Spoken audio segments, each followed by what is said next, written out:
मैं नविता क्लासेस में डॉक्टर नवीन कुमार आप सभी साथियों के समक्ष आज जो हम डिस्कस कर रहे हैं वो टीजीटी और पीजीटी की हरियाणा में जो पोस्ट आई हैं।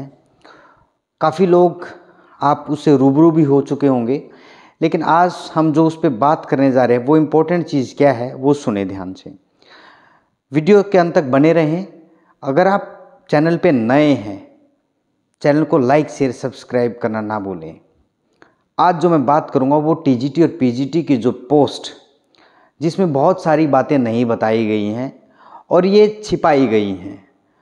ऐसा नहीं करना चाहिए, क्योंकि देखिए जो भी कैंडिडेट, अगर मान लीजिए एक पोस्ट है उसके लिए 1000 बच्चे फॉर्म फिल कर रहे हैं, तो वो इकोनॉमिक लॉस है देश का।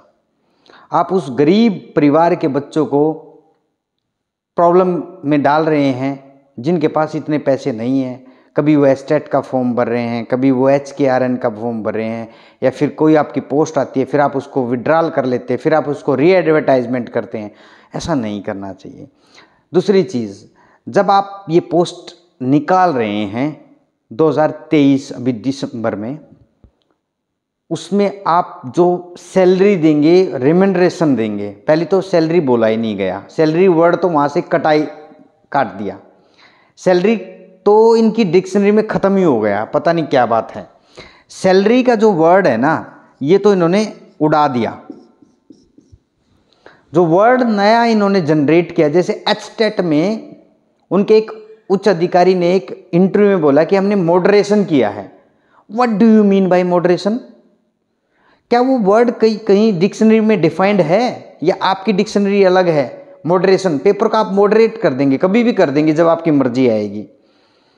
आपने सिलेबस फॉलो नहीं किया और फिर आप अपनी चीज़ों को छिपाने के लिए, ताकि आपकी चीज़ें CM तक ना पहुँचें और आपको फटकार ना लगे, इसलिए आप उसको छिपा रहे हैं कि हमने पेपर को मॉडरेशन कर दिया या मॉडरेट कर दिया। What do you mean by moderate? आप उसको एक्सप्लेन करें कि आपने ऑब्जेक्शन में कितने मार्क्स दिए, आपने ग्रेस मार्क्स दिए या नहीं दिए। बच्चे परेशान हैं। जो बच्चा 89 मार्क्स है, काफ़ी आंकड़ा है हमारे कमेंट सेक्शन में नविता क्लासेस के, जिन बच्चों के 89 मार्क्स थे उनका क्वालिफाई नहीं हुआ। कहाँ मिले? कहाँ ऑब्जेक्शन दिया आपने? कहाँ आपने ग्रेस मार्क्स दिए? कहाँ आपने मॉडरेट किया पेपर? ये तो this is not fair with जो हमारे देश के युवा हैं, उनके साथ ऐसा ये फेयर नहीं है। आप उसको एक्सप्लेन करें। अगर मैं गलत बोल रहा हूँ तो वो वीडियो अभी यूट्यूब पे है। एक वीडियो चैनल, एक न्यूज़ चैनल, उनका इंटरव्यू लिया है। HBSC के ही कोई उच्च अधिकारी हैं, हरियाणा जो शिक्षा विद्यालय बोर्ड है, विद्यालय जो भिवानी में है, उन्होंने बोला है कि हमने मॉडरेट कर दिया पेपर को। ऐसा नहीं, आप एक्सप्लेन करें मॉडरेट का मीनिंग क्या होता है, या फिर आपको खुद ही नहीं पता कि मॉडरेट हम कैसे कर रहे हैं, आप कैसे कर रहे हैं, सिर्फ आपने वो वर्ड सुना और वो बस बोल दिया है। दूसरी चीज़, ना तो आप सैलरी एक्सप्लेन कर रहे हैं इसमें। टीजीटी पीजीटी भर्ती, एक शिक्षक को भर्ती कर रहे हैं आप, वो सैलरी की जगह आपने एक वर्ड फिट कर दिया, रेमनरेशन।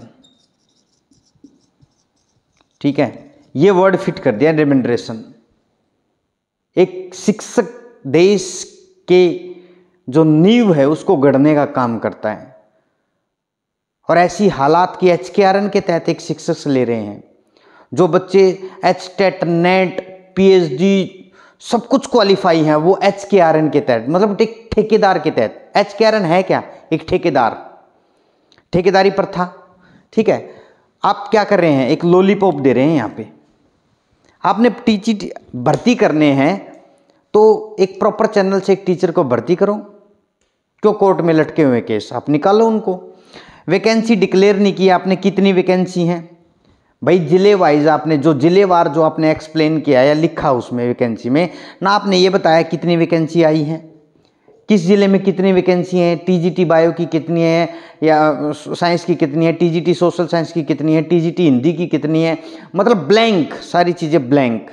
सिर्फ फॉर्म भरवाना है, खूब पब्लिक फॉर्म भरेगी, आप लोगों का जो कॉफर है वो फिल होगा पैसों का। ऐसा ना करें, ये इकोनॉमिक लॉस कर रहे हैं। बच्चों को आप हताश, निराश सब कुछ कर रहे हैं। ऐसा ना करें। अगर कोई सुन रहा है अधिकारी, प्लीज़ इस चीज़ को तो आप मॉडिफाई करो, अमेंडमेंट करो। ये अमेंडमेंट आप लेके आ सकते हैं कि उसमें कम से कम वो वैकेंसी दिखाए। और कैटेगरी वाइज दिखाई, मैं तो ये बोलूँगा कैटेगरी वाइज दिखाई। जब हर एक जगह रोस्टर फॉलो हो रहा है, कोर्ट आपको फटकार लगा रहा है, हर एक जगह हर एक यूनिवर्सिटी की भर्तियाँ कैंसिल हो रही हैं, रोस्टर फॉलो नहीं किया जा रहा, तो आप उसमें कैटेगरी वाइज एक्सप्लेन करें किस कैटेगरी की कितनी पोस्ट हैं, दैट्स इंपॉर्टेंट। उसके बाद सैलरी कोई एक्सप्लेन नहीं है कितनी सैलरी है।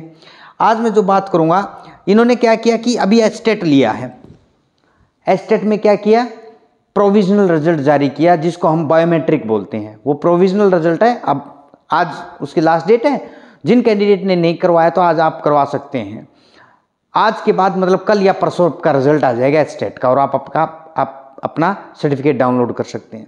और देखिए इसमें क्या किया इन्होंने, ये जो फ्रेश कैंडिडेट क्वालिफाई किए हैं इनके लिए HKRN के तहत कि ये भी एक एंट्री मार जाएं, 17 तारीख से स्टार्ट हो चुका है, जिस दिन बायोमेट्रिक स्टार्ट हुआ था।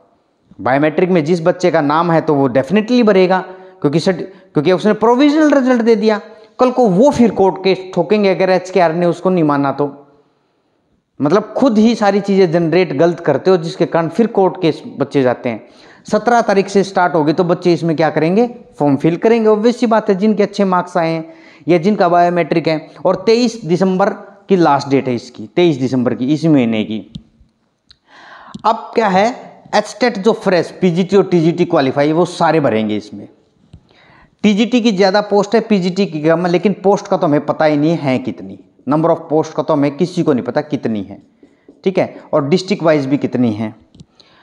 तो मेरा तो यही है, अगर कोई सरकार का अधिकारी सुन रहा है तो उसमें अमेंडमेंट लेके आए, रेम्यूनरेशन जो एक्सप्लेन कर रखा है उसकी जगह सैलरी लिखें, ठीक है, ताकि उनको भी एक अच्छा फील हो।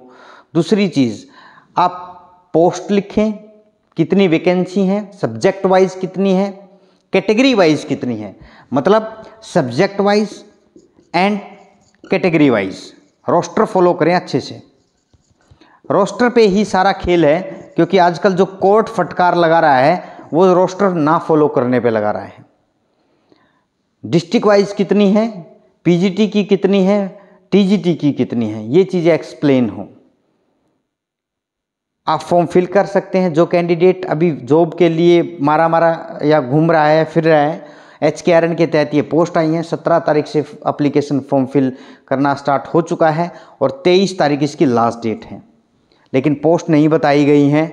हो सकता है ये भी हो जाए कि वो दिखा दिया गया है और वो आपने वहाँ पे उसकी एक भी पोस्ट ना हो, ना ये बताया गया कितने मेल हैं कितने फीमेल की हैं। तो ये भी एक तरीके का एक टॉर्चर है, मैं तो ये कहूँगा। ये भी एक तरीके का टॉर्चर होता है कि फॉर्म फिल कर रहे हैं, कब आएगा या नहीं आएगा, या उसकी पोस्ट है या नहीं है। अगर कोई अधिकारी सुन रहा है तो प्लीज़ इसकी तरफ थोड़ा संज्ञान करें। मेरी आप लोगों से हाथ जोड़ के रिक्वेस्ट है, विनम्र निवेदन है कि ये चीज़ें तो ज़रूर करे कम से कम बच्चा, ताकि जिस लेवल का जो बच्चा है वो फॉर्म उसके अकॉर्डिंग ही फॉर्म फिल करे, उसकी घर की इकोनॉमिक जो सिचुएशन है उसके अकॉर्डिंग वो फॉर्म फिल करे। इसी के साथ मैं आप सभी साथियों का धन्यवाद करता हूँ। Thank you all.